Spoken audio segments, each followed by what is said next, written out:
So, what's going on guys, Kaid is here, welcome back to a brand new video. And today we are checking out the top 7 best ZvZ builds in Albion Online. Of course, I will be showing you a variety of different builds, so no matter what, if you are a healer, DPS or a tank, you will find what you're looking for. For better efficiency, check the timestamps for each build, but I recommend for you to watch this video till the end as we will look into each build's strengths and weaknesses, why I chose it, how to use it, and so much more. So with all of this said, let's get right into it.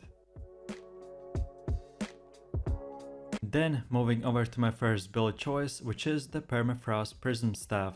So to be honest, I've been playing Albion for a few years now, and my most favorite weapon from all of them are the frost staffs. And now let's take a look at what we are using for the build. So first things first, obviously we have the permafrost staff with the third Q, then the second W, and then the third passive. Then for the helmet, I went with the knight's helmet, and I chose the third ability and third passive. Then for the chest piece, I went with the scholar's robe, and I picked the third ability and first passive. And then last but not the least, for boots, I went with the cleric sandals and picked the third ability and second passive. As for the cape, I'm running with the Morgana cape, which is 100% needed for this build to work the best. And for food, I went with the tier 7 omelet and tier 7 resistance potions. Okay, so now let's go over the build's playstyle. So as any mage DPS, your main power is on how many Q abilities you can spam the enemy with. As frost staffs, this is specifically their main strength, so this is why we built this build around it. So first of all, in ZvZ fights, usually you want to do your damage on many players at once. And what you want to do for your abilities, first of all press your R ability, and then right after on a big player clump, press your E ability. And then spam or press Q as much as you can. So let's take a look at what using these spells in this specific order did to our build. So by using R plus E, you will as well activate your cape, which will give you very fast attack speed. And that is basically the main build's goal. You try to activate as many attack speed spells as you can to give your boost so you could spam Q abilities on enemies, and when either way your shot caller calls or you see a big player group just standing all at once super close to each other, you use your weapons ability aka E,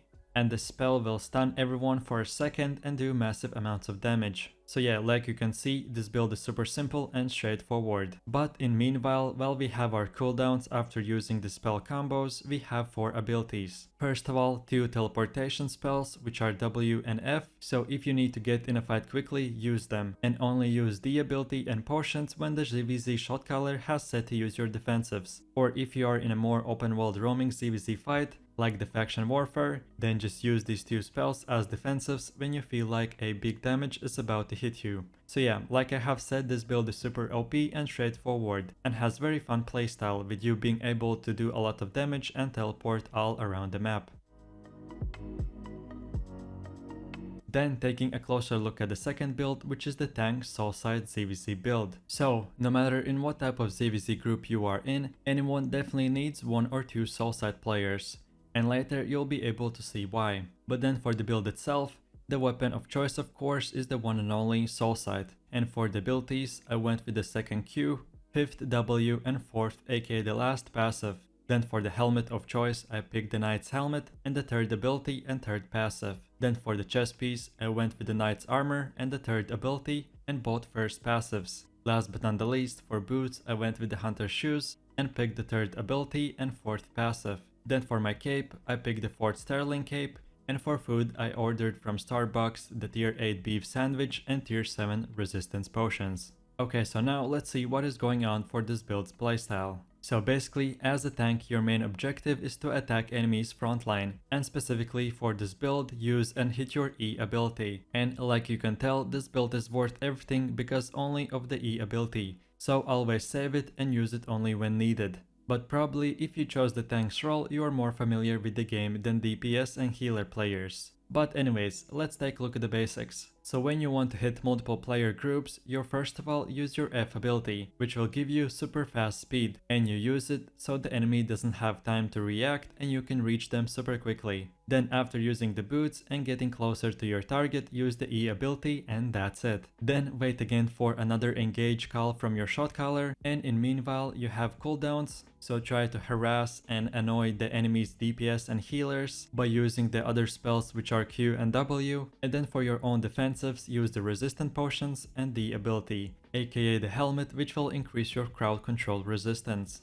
But last and not the least, the knight's armor choice could be seen as controversial pick after the nerf, but I still find it useful and very good, especially to protect your group and hold bridges and choke points. So, for your R ability, you have a castable spell which deploys a wind wall for 6 seconds, but you have to channel the spell to activate it. So if you're a new player, go with the default tank's armor, which is the Guardian armor, but if you're more experienced and want to protect your teammates and do 500 IQ plays, then for sure try this knight's armor and you won't regret it. Then as for the third build, we have the legendary siegebow ZvZ build. As by now you should have a little bit more information on what is going on in ZvZ, so we'll go straight forward to the build. And the weapon itself is of course the siegebow, with the second Q, third W ability and fourth passive. Then as for my helmet, again I picked the knight's helmet and went with the third ability and third passive. But don't worry, as all the other builds coming up next will have different helmets to give you more variety, so just stay tuned for them. But besides the point, some armors are just too OP and this is one of them for sure. Okay, but then for armor I went with the cleric robe and picked the third ability and first passive. Lastly for shoes I went with the soldier boots and chose the third ability and fourth passive. Then for my cape I went with the Thetford cape, and for food I chose the tier 7 omelet and tier 7 resistance potions. And as for the siegebow build's playstyle, it is super straightforward, like all of my builds are, and I try not to overcomplicate anything. So what you do is just simply use your Q and W on the enemies, and the Q shoots an arrow which deals damage to all players in 3-meter radius. And then the W sets up a small trap, which if enemies step in, explodes and deals damage again to all players in 3-meter range. And then the weapon's E ability is basically like a huge casted animation, which shoots arrows to all players standing in the way of this beast of a weapon. I have seen bunch of even small groups just stunning enemy players, and one guy with his siegebow just activates his E ability and destroys everyone standing in his way. And then like in any other build, we have the R and D ability for defensive spells and resistance potions. I already explained them in the build 1 and 2, so by now you should know how to use them. But lastly, we have the soldier boots, which I went with them on this build because as a ranged DPS, a lot of times you are always in a way of spells and very close to the enemies and people moving back and forwards. A lot of times you will have to move fast and long distances. So not to get left behind or maybe run away or whatever, use the F ability and in few seconds your speed boosts will stack up and you can run to whatever place you want.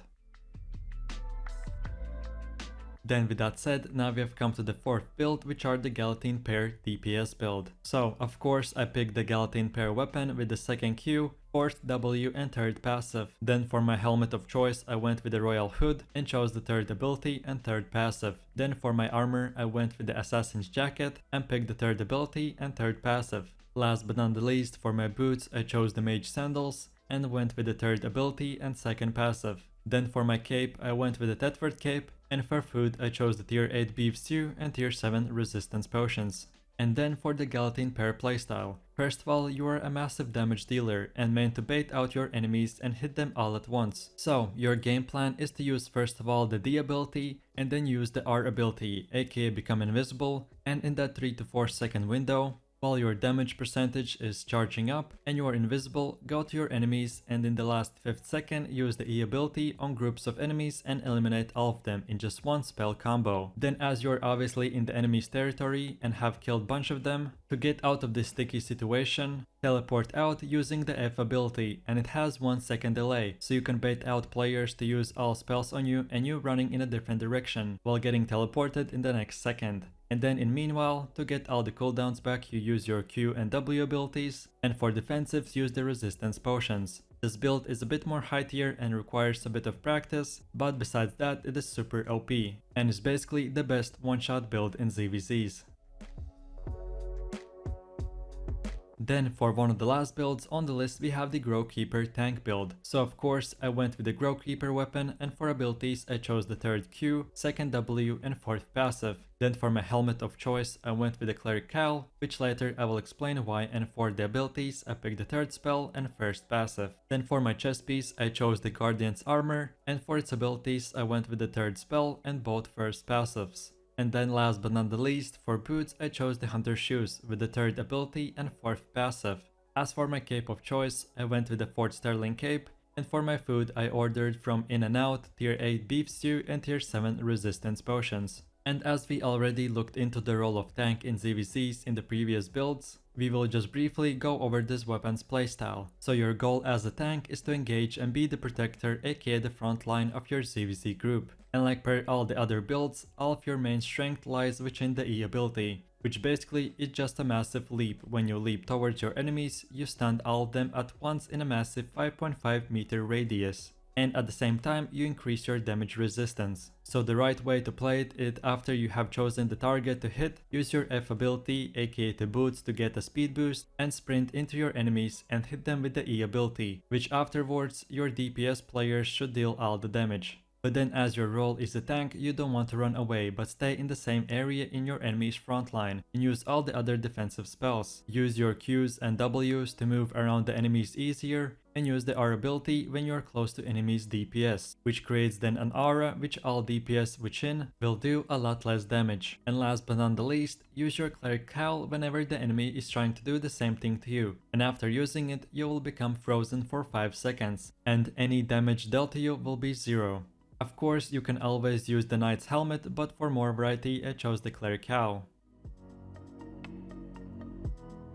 And now we have finally come to the support role, aka the best healer ZvZ build. So for the weapon of choice I went with the wild staff, and picked the third Q, second W and first passive. Then for my helmet you pick the mercenary hood and third ability and first passive. Then for the armor you pick the cleric robe and third ability and first passive as well. And then lastly for boots you go with the cleric sandals and choose the third ability and second passive. Then for the cape you go with the Limhurst cape, and for food you pick the tier 7 omelet and tier 7 resistance potions. So as a healer you can run out of energy, and it is super important to have at least a cape which restores the energy. But if you think that you don't need extra resistance potions and want even more mana, then go with the extra energy potions. But in my experience as a nature healer you should be fine either way. And then taking a closer look at this build's playstyle, which is super simple. Your main objective is to support your other teammates, so you always stay in the backline of your group, which means that all spells you have to cast not on your teammates directly, but in front of them, because not only you want to heal your DPS players, but tanks as well. So in whatever direction your group is moving, place all the healing spells in front of them, so all players can step in and receive healing. But basically your Q ability is a mushroom spell, which you can place on the ground, and your teammates by stepping on them will receive healing. Then moving over to your W, which is a cleansing spell, which when you get stunned or your teammates you can cleanse them and remove the stun or the negative effects.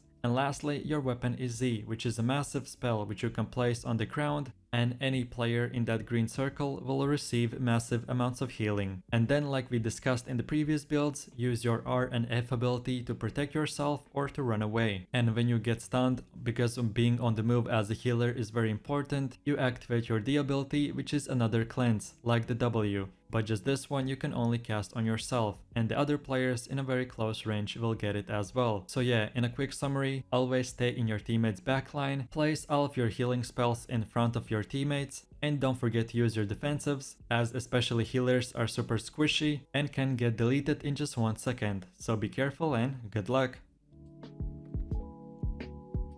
And then for the next and last build, here for you I have the mistpiercer bow build. This build is super strong, and with the other armor pieces I have chosen, will multiply your damage by a lot, so let's take a look at it. First of all, the weapon of choice is the mistpiercer with the second Q, first W and third passive. Then for my helmet I went with the royal hood and third ability and third passive. Then next up is the armor, aka the cleric robe, and like in the other build I went with the same third ability and first passive. And lastly for my boots I went with the royal sandals and chose the third ability and second passive. Then for my cape I'm using the Thetford cape, and for food I went with the tier 8 stew, and tier 7 resistance potions. And now let's take a look at this build's playstyle. So to be honest, I like this one the most, except the frost staffs, because you're able to deal so much damage from very far away, and the spells itself look very cool. So first of all, you want to use your F ability, and then right after the D ability. And what this does basically, in the next 4 to 5 seconds, your damage percentage will multiply by a lot. So you just pick your target, then use your W spell, which will give you explosive shots, and then you just simply activate your E ability, which will give you 4 shots of arrows. So just simply every second or two pick the direction you want to shoot and press E. And as this build is primarily meant to hit and run, for our only defensives we have the R ability and resistance potions. The build is meant to be a glass cannon, meaning to appear only to deal a lot of damage and peace out when the enemies are attacking. Okay, so with all of this said, before we finish up the video, I want to clear up few things. First of all, these builds I consider to be the best of the best. But you don't have to use 8.3 gear, you can simply use tier 6, tier 7 or whatever tier you can afford. Then second of all, there are of course very good other builds which I didn't mention in this video, like the Morningstar tank build, fire staffs and other ones. So for this video not to be an hour long, I chose only the top 7 builds. But if you want to see all the other ones, then let me know in the comment section down below and I will make a part 2 of this video. And besides that, if you're interested in how I make very fast silver, or what are the best builds for solo player PvP and PvP activities, then check all these other Albion guides by browsing through my channel. With that said, if you found this video helpful, don't forget to leave a like, subscribe and enable that notification bell, so you won't miss any other guides, PvP videos or anything else. For any further questions or comments about the video, leave a comment down below. And with that said, I will see you in the next one. So take it easy, peace.